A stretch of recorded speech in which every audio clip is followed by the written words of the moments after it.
नमस्कार दर्शकों, आप देख रहे हैं वॉक्स प्रेस न्यूज, सबसे सटीक और विश्वसनीय चैनल। तो शुरू करते हैं आज की सबसे ट्रेंडिंग खबर से।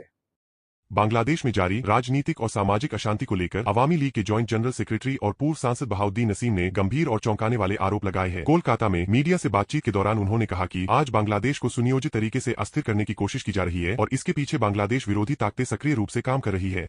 बहाउद्दीन नसीम के अनुसार मौजूदा हालात में कुछ फांसीवादी और अराजक तत्व देश में हिंसा, हत्या, धमकी और भय का वातावरण पैदा कर रहे हैं। उन्होंने कहा कि ये ताकतें केवल राजनीतिक अस्थिरता ही नहीं फैला रही, बल्कि बांग्लादेश की पहचान और आजादी की आत्मा पर भी सीधा हमला कर रही है। उन्होंने आरोप लगाया कि 1971 के मुक्तियोद्धा जिसने बांग्लादेश को स्वतंत्रता दिलाई, उसका खुलेआम अपमान किया जा रहा है। बहाउद्दीन नसीम ने कहा कि मुक्तियोद्धा का मुख्य और ऐतिहासिक नारा जय बांग्ला, जो बांग्लादेश की आजादी और आत्मसम्मान का प्रतीक रहा है, आज बांग्लादेश में बोलने नहीं दिया जा रहा। उनके मुताबिक हालात ऐसे बना दिए गए हैं कि आम नागरिकों को जय बांग्ला कहने से रोका जा रहा है और इस नारे पर एक तरह से अनौपचारिक प्रतिबंध लगा दिया गया है। उन्होंने इसे बांग्लादेश के इतिहास और स्वतंत्रता संग्राम के साथ विश्वासघात बताया। इतना ही नहीं, बहाउद्दीन नसीम ने यह भी आरोप लगाया कि बांग्लादेश के राष्ट्रपिता बंगबंधु शेख मुजीबुर रहमान के ऐतिहासिक भाषण को भी प्रतिबंधित कर दिया गया है। उन्होंने कहा कि यह वही भाषण है जिसने पूरी दुनिया का ध्यान बांग्लादेश की आजादी की ओर खींचा था और जिसे अंतर्राष्ट्रीय स्तर पर एक ऐतिहासिक दस्तावेज माना जाता है। अवामी लीग नेता के अनुसार आज फांसीवादी ताकतों ने उसी ऐतिहासिक भाषण पर बैन लगाकर यह साफ दिया है कि वे बांग्लादेश की लोकतांत्रिक और ऐतिहासिक विरासत को मिटाना चाहती है। बहाउद्दीन नसीम ने आगे कहा कि मौजूदा बांग्लादेश में अब संस्कृति, बुद्धिजीवियों और विचारशील लोगों के लिए कोई सुरक्षित जगह नहीं बची है। लेखक, कवि, कलाकार, शिक्षक, पत्रकार और अन्य इंटेलेक्चुअल्स डर के माहौल में जीने को मजबूर है। अभिव्यक्ति की स्वतंत्रता को दबाया जा रहा है और असहमति की आवाजों को खामोश किया जा रहा है।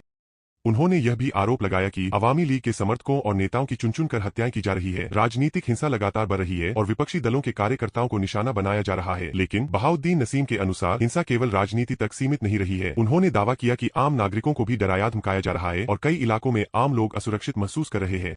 सबसे गंभीर आरोप लगाते हुए उन्होंने कहा कि बांग्लादेश में अल्पसंख्यक समुदाय, खासकर हिंदू समुदाय पर अत्याचार तेजी से बढ़े हैं। उन्होंने कहा कि हिंदुओं को टॉर्चर किया जा रहा है, उनके घर दुकानों को निशाना बनाया जा रहा है, लोगों को पीटा जा रहा है और कई मामलों में लिंचिंग और हत्या जैसी घटनाएं भी सामने आ रही है। बहाउद्दीन नसीम ने कहा कि बांग्लादेश आज एक ऐसे नाजुक दौर से गुजर रहा है जहाँ लोकतंत्र, अभिव्यक्ति की स्वतंत्रता और मानवाधिकार गंभीर खतरे में है। उन्होंने अंतर्राष्ट्रीय समुदाय, मानवाधिकार संगठनों और लोकतांत्रिक देशों से अपील की कि वे बांग्लादेश की स्थिति पर ध्यान दें और सच्चाई को सामने लाने में भूमिका निभाएं। कुल मिलाकर अवामी लीग के वरिष्ठ नेता बहाउद्दीन नसीम के ये आरोप बांग्लादेश की मौजूदा स्थिति को लेकर गंभीर सवाल खड़े करते हैं। जहां एक ओर देश की आजादी, लोकतंत्र और अभिव्यक्ति की स्वतंत्रता पर संकट की बात कही जा रही है, वहीं दूसरी ओर अल्पसंख्यकों और आम नागरिकों की सुरक्षा को लेकर भी गहरी चिंता सामने आई है। हालांकि ये सभी आरोप अवामी लीग नेता की ओर से लगाए गए हैं और इस पूरे मामले पर बांग्लादेश की मौजूदा सरकार और अन्य पक्षों की प्रतिक्रिया आना अभी बाकी है। लेकिन इतना तय है कि बांग्लादेश इस वक्त एक बेहद नाजुक दौर से गुजर रहा है, जहां हर घटनाक्रम पर नजर रखना बेहद जरूरी हो गया है। अब देखने वाली बात यह होगी कि बांग्लादेश की सरकार इन आरोपों पर क्या रुख अपनाती है और क्या अंतर्राष्ट्रीय समुदाय इस मुद्दे पर कोई ठोस कदम उठाता है या नहीं। फिलहाल हालात पर सबकी निगाहें टिकी हुई है। आज के लिए इतना ही, मिलते हैं नई अपडेट्स के साथ, तब तक के लिए धन्यवाद।